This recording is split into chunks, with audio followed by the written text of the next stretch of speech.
मुग्धा और उसकी सास के बीच पूरा समय सास के किसी ना किसी काम को लेकर मतभेद चलते ही रहते हैं।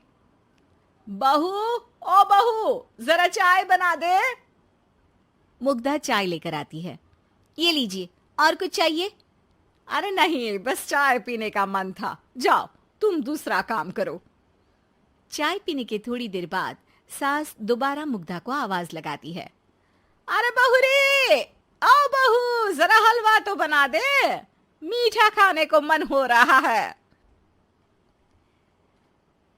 इसी तरह मुग्धा की सास पूरा समय कोई ना कोई काम बताकर उसे रसोई से बाहर तक निकलने नहीं देती।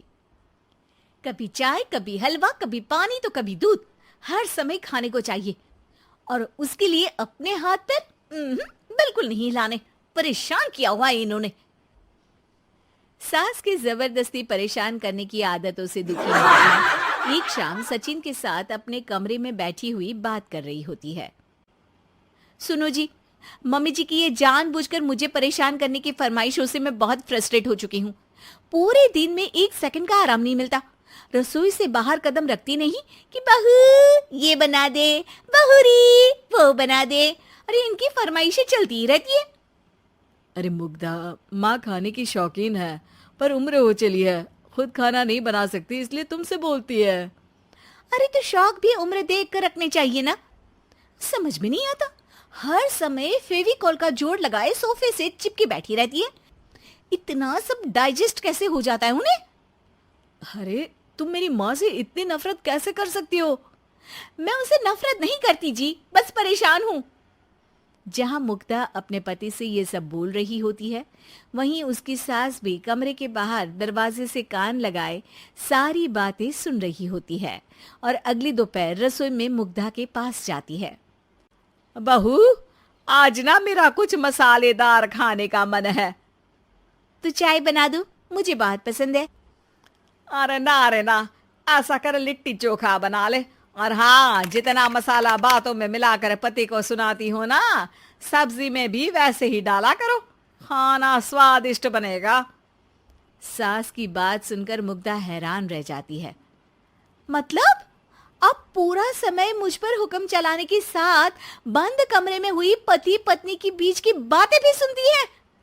अरे बात जब मेरी थी तो सुनने में क्या दिक्कत है? ये कहकर सास वहां से चली जाती है। अरे अब तो हद पार हो गई, इस तरह से तो ये मेरा जीना मुश्किल कर देंगी। मुग्धा सास की हरकतों से परेशान उसका हल सोचने लगती है और इसी तरह कुछ दिन बीत जाते हैं, जिसमें सास का जन्मदिन आता है। मुग्धा बहुत खुशी के साथ अपनी सास को एंड्रॉयड मोबाइल गिफ्ट करती है। मम्मी, आपको सबसे बात करने के लिए बहुत दिक्कत होती है ना? कभी सचिन तो कभी मुझे बोलना पड़ता है, पर इस मोबाइल से आपको कोई दिक्कत नहीं होगी। एक जगह बैठे बैठे बहुत कुछ कर सकती हैं अब आप। मोबाइल देख सासू माँ खुश हो जाती है, पर उसे इस्तेमाल करना तो आता नहीं, इसलिए साइड में रख देती है। जिसे देख मुग्धा घर का सारा काम छोड़ मोबाइल सेट कर सास को इस्तेमाल करना सिखाने लगती है, जिसके बाद अब सास पूरा समय मोबाइल में ही लगी रहती है। हाय, जब से मम्मी को मोबाइल मिला है मेरी लाइफ में कितनी शांति आई है। अच्छा है, इसी तरह बिजी रहे तो मैं भी सुकून की जिंदगी जी पाऊंगी। अब मुग्धा जब मन करे काम करना, जैसा चाहे वैसा खाना बनाकर खाना, पूरा समय रिलैक्स और खुश रहने लगती है। क्या बात है, आजकल तुम बहुत चहक रही हो। अरे मम्मी जी से छुटकारा जो मिला है, अब ना फरमाइशें ना छुप छुप कर बातें सुनना। अच्छा, तो मोबाइल गिफ्ट करने की ये स्कीम थी। इसी तरह दिन बीतते हैं और अब मोबाइल पर लगी सास फरमाइशों की जगह सवालों के लिए बहू को आवाजें लगाना शुरू कर देती है। अरे बहू सुन तो, देख जरा किसी का फोन क्यों नहीं मिल रहा? रिचार्ज खत्म हो गया है, पर अभी 4 दिन पहले ही तो मैंने किया था, इतनी जल्दी कैसे खत्म हो गया? अरे मैंने कल तेरी कनाडा वाली मौसी सास से 3 घंटे बात की थी ना। क्या? इतना महंगा तो मोबाइल भी नहीं आया जितना महंगा इसका रिचार्ज पड़ रहा है। इसके बाद तो जैसे मुग्धा के दिन के 24 घंटे में से 20 घंटे सास के पास उनके मोबाइल रिलेटेड प्रॉब्लम सॉल्व करने की ड्यूटी ही बन जाती है। अरे मुग्धा, ये मोबाइल में अचानक तेरी मौसी सास की शक्ल क्यों दिखने लगी? और ये तो हिल भी रही है। मम्मी, ये गूगल डुओ का वीडियो कॉल है। इसमें आप बात करने के साथ एक दूसरे की शक्ल भी देख सकती हो। अच्छा, ये तूने मुझे पहले क्यों नहीं बताया? अब बताने के लिए पहले नहीं बताया। इसी बीच सचिन भी वहां आ जाता है और सास अपनी वीडियो कॉल में बिजी हो जाती है। क्यों, सास बहू में क्या गपशप चल रही है? इसे गपशप नहीं, दिमाग का दही होना बोलते हैं। पर तुम तो मम्मी को मोबाइल देकर बहुत खुश थी, फिर क्या हुआ? हाँ, उसका सुकून भी कुछ ही दिन मिला। अब घर के टंटे खत्म हुए तो मोबाइल की टिंग टिंग शुरू हो गई।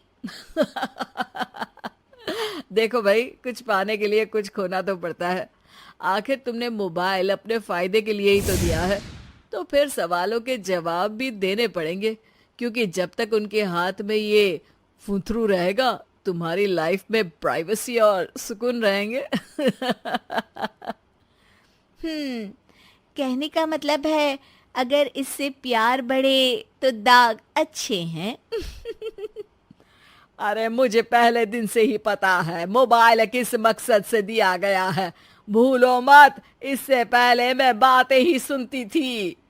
सास की ये बात सुनकर मुग्धा शॉक में और सचिन हंसता रह जाता है।